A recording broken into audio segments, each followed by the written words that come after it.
3.3। हम लोग दो चर वाले रैखिक समीकरण जो हल करते हैं वो हल करने के लिए हमारा 3 विधि।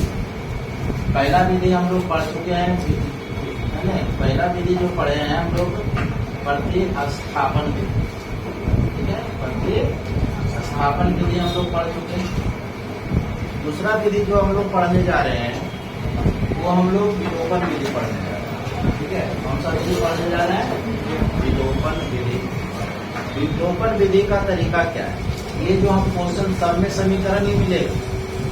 हमारे 3 एक्सरसाइज जो है 3.2, 3.3 और 3.4, ये तीनों एक्सरसाइज में जो है हमेशा x y का मान ही निकालना है, ठीक है। लेकिन तीनों एक्सरसाइज जो है तीनों विधि अलग अलग है। पहला विधि जो हम लोग पढ़े हैं उस विधि में हम लोग प्रतिस्थापन विधि, उसमें भी x y का मान निकालना था। यहाँ जो हम लोग पढ़ने जा रहे हैं वो विलोपन विधि। क्वेश्चन उसी तरीका से है, ठीक है। टर्म वही है, केवल इसको बनाने का विधि अलग है। अगला भी चैप्टर आएगा हम लोग का, इसको हम लोग वर्ग गुणन विधि बोलते हैं, ठीक है। कौन सा विधि बोलते हैं? वर्ग गुणन विधि। उसमें भी क्वेश्चन इसी तरह से रहेगा, लेकिन उसमें बनाने का तरीका अलग है। लेकिन तीनों का तरीका अलग है, लेकिन तीनों एक ही क्वेश्चन को तीनों अगर विधि अलग अलग भी अपनाएंगे तो आंसर एक ही आता है, ठीक है। तो हम लोग आज जो पढ़ने जा रहे हैं उसका नाम है विलोपन विधि।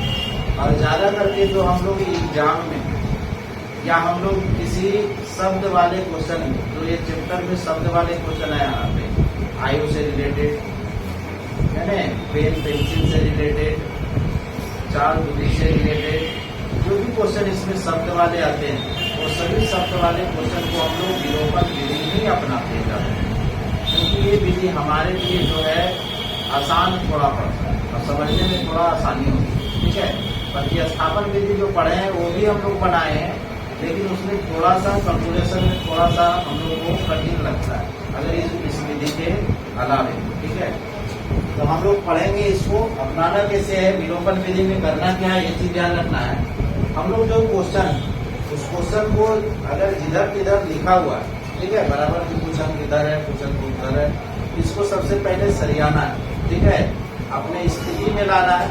तो इसको हम लोग x y को एक तरफ से करेंगे, तो इसको हम लोग अगर करते हैं तो चलते हैं हम लोग 3x माइनस 5y, अब 4 को भेज देते हैं तो प्लस, है ना, प्लस में 4 हो जाएगा, इस समीकरण बन गया।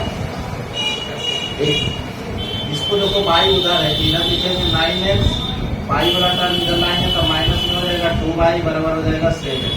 समीकरण क्या हो जाएगा? 1 और 2 हो गया। अब इसका रूल क्या है? एक क्वेश्चन जैसा है वैसा सब क्वेश्चन बनेगा, इसलिए ध्यान दो। ये क्वेश्चन सीखने ही अगर तो सब क्वेश्चन आसान होगा। करना क्या है, इसमें x का मान या y का मान बराबर करना होता है। x का मान या y का मान क्या करना होता है? बराबर करना होता है।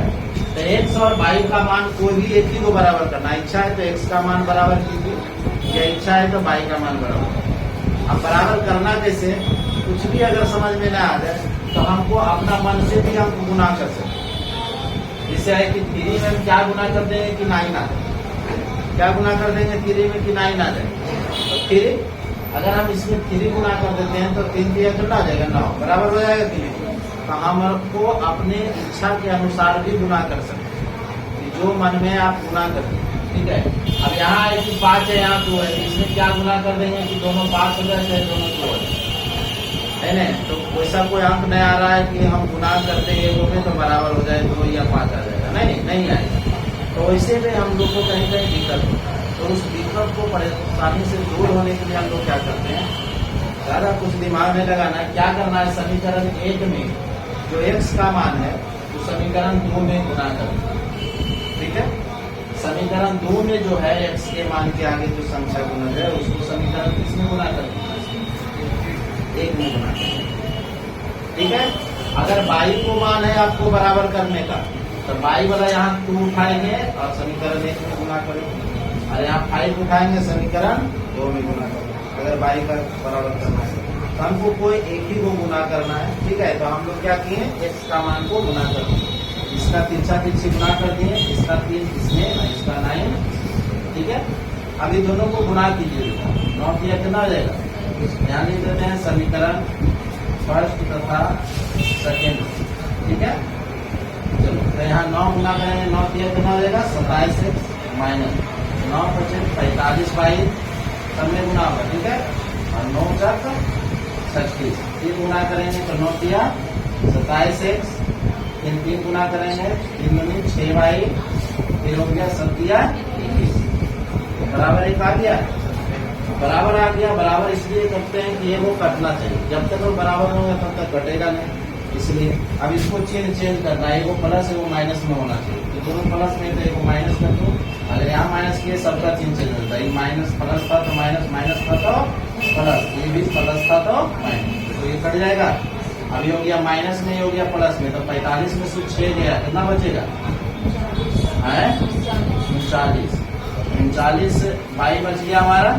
ठीक है, अब बड़ा के साथ माइनस लगा हुआ है तो माइनस लगा देंगे, बराबर इधर देख रहे हैं 36 है, इधर माइनस 21 है, 36 में से 21 जाएगा कितना बचेगा, 36 में से 21 जाएगा कितना बचेगा 25, 15 नहीं कितना बचेगा 15 बचेगा। चलो ठीक है, अब इसको क्या करना है, बाई का मान निकालना है, तब 15 बटा कितना हो जाएगा माइनस 39, कटता है तो काटिए, जैसे 3 से कटता है 3 बचे 15 और दे दिया 39, मैंने बाई का मान कितना आ गया माइनस 5 बटा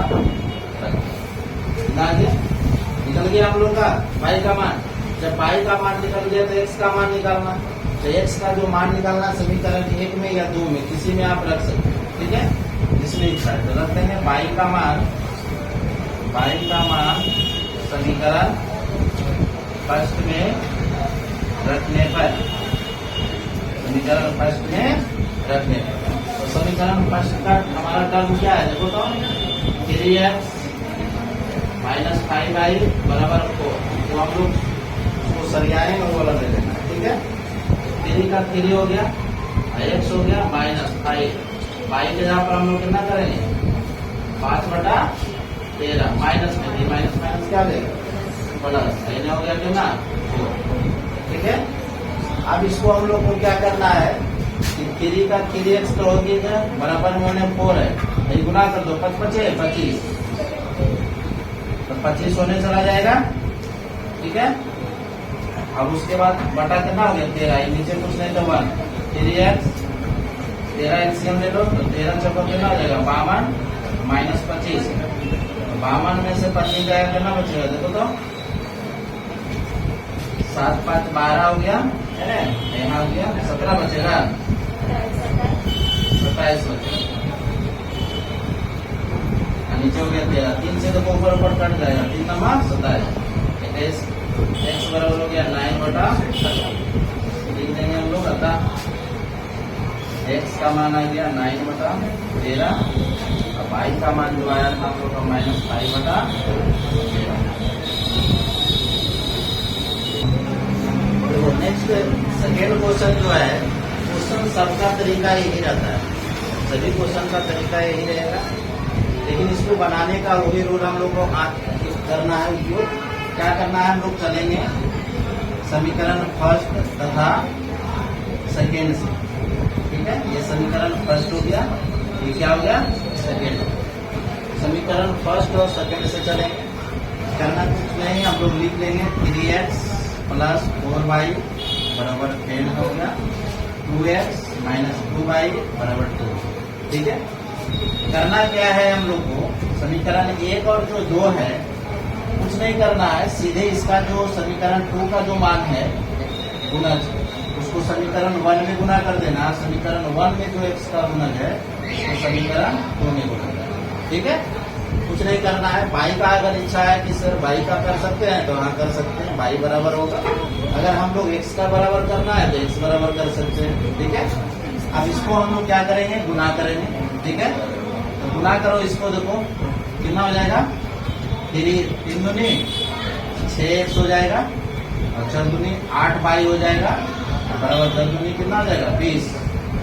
फिर 3 गुना करेंगे है ना 6 हो जाएगा, 3 गुना करेंगे 6 बाई हो जाएगा, यहाँ माइनस है माइनस को, और यहाँ 3 दूनी कितना हो जाएगा 6। देखो कटता है तो काटेंगे, चिन्ह चेंज करेंगे, माइनस माइनस है तो प्लस, प्लस है तो माइनस, तो निकल गया। अब बोलो 8 और 6 दोनों प्लस में आ गया, 8 से कितना हो गया 14x बराबर, ये देखो 20 में से 6 जाएगा कितना बचेगा, कितना बचेगा 16, 14 ही बचेगा ना, तो कट जाएगा 1 मरते, तो x का मान कितना बचा 1, x का मान कितना बचा 1। तो इसी x को हम लोग समीकरण कहाँ रख देंगे, x का मान हम लोग, x का मान समीकरण फर्स्ट में रखने पर, समीकरण फर्स्ट में रखने पर, ठीक है। तो देखो समीकरण फर्स्ट का जो है हम लोग का 3x प्लस 4y बराबर कितना है 6। अब यहाँ से 3 का 3, x का मान निकला है तो x के जगह पर कितना रख देंगे 1, x का निकला था y का निकला, यहाँ तो गलती नहीं कर रहे नहीं, यहाँ क्या आ जाएगा y हो जाएगा, y का मान निकला, ठीक है। यहाँ हम लोग का x इसी रह जाएगा हम लोग का प्लस 4, y के जगह पर कितना रख देंगे 1 बराबर 10, तो 3x देखो 4 into 1 तो 4 आ जाएगा बराबर 10, तो 3x 4 जाके उन्हें घट जाएगा, तो कितना बचेगा 6, बिंदु ने 6, x का मान कितना आ गया 2, बता x बराबर 2, y बराबर 1 आ गया, ठीक है। हाँ यहाँ पर लिख दो y